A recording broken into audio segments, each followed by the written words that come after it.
Je takovej metal.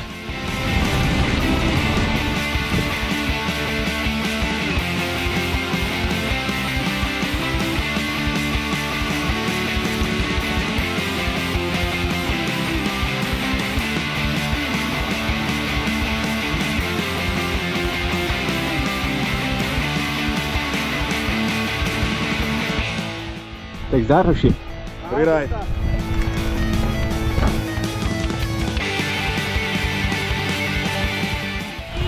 Pojď mu, dej jí napít!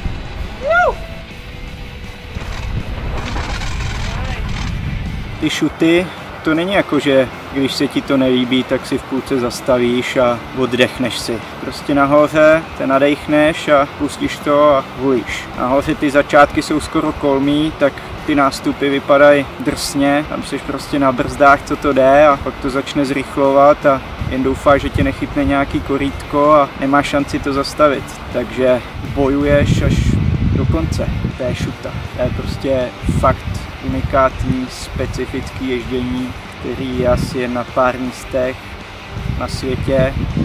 A tady v Chilcotins, v Britské Kolumbii, to je úplně unikátní. To je prostě šutovej ráj. Nadechneš a doufáš, že se dole budeš smát jako nikdy.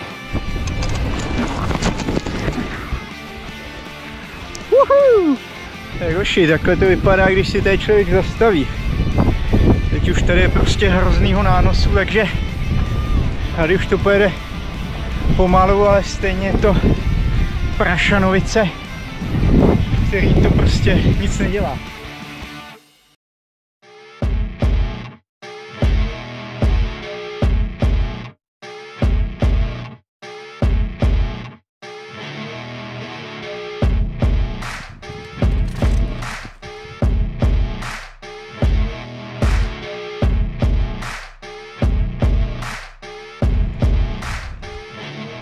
Teď jsem chtěl dělat ten drop. Do prdele!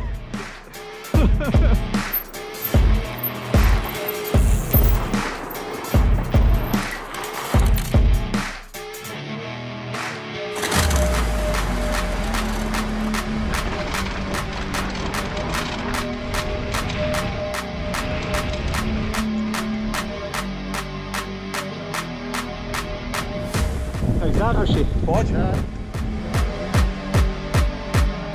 Takhle z dálky to vypadá jako písek, ale je to normální hlína, jemná, někde tvrdá, někde prachovitá, klouže to jak svině a jedem.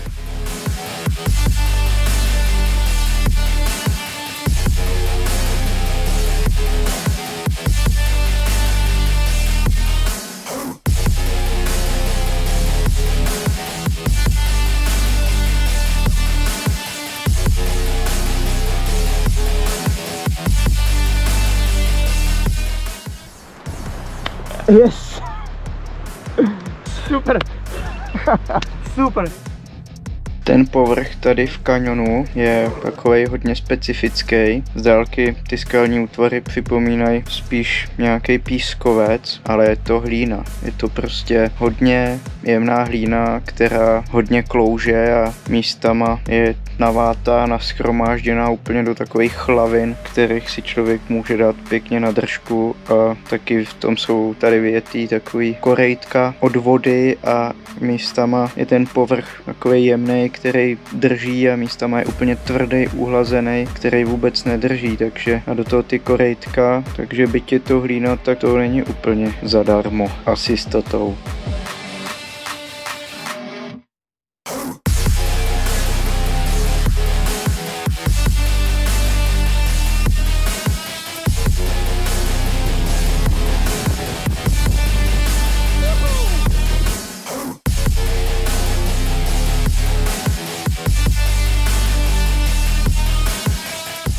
Já si tady takhle přivážu kolo na kolo, budu pokračovat s využitím pedálu, jako cepínu.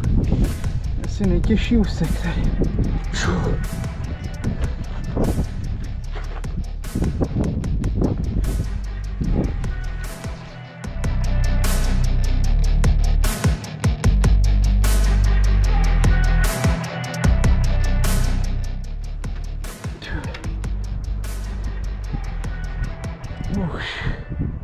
provázek jsem použil na přivázání předního kola k zadnímu a pak jsem mohl otočit, že ho, vidly a řídítka a používat takhle pedál jako takovej cepín. Takže tady už přes půl hodiny cepínuju.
Ty když jinou skluzavku, teda brzy nám schořili, ale hustá jízda.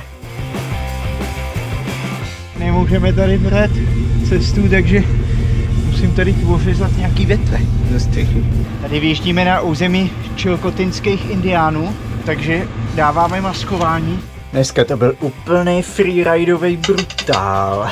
Vstávali jsme v 6 a teď jsme dojeli asi v 8 tady do Woodstocku v lese, kde se skrývá asi tak 20 freeridových posádek.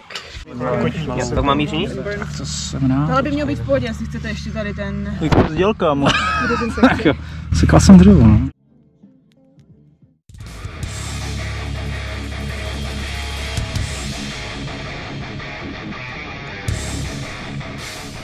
Hodně pěkný. Jo, jo.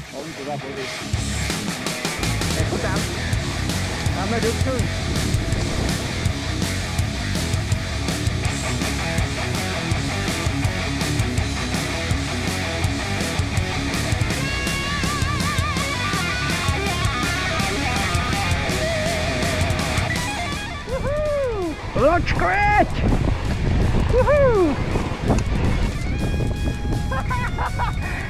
Zaběhal vodku? Jo, jo.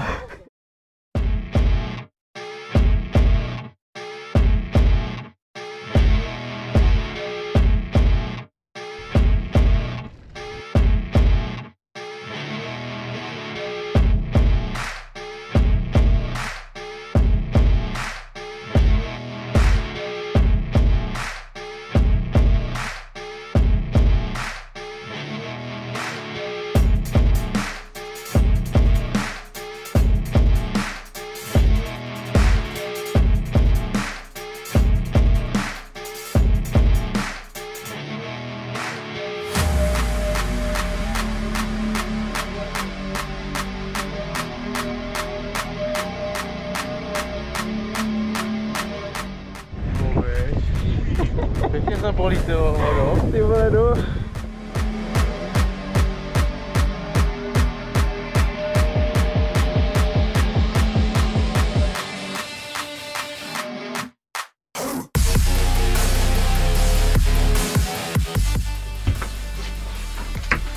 Tak co, kluci, jak to jde? Skvěle. Jako česnek. Česnekový pacienti tady z údolí Šut.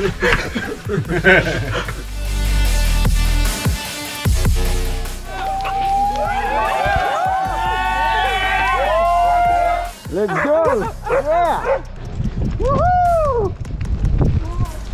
This is not the one! Every time, man! Woohoo! Whoa, yeah! Drums in! Fuck you. Yeah! Hey.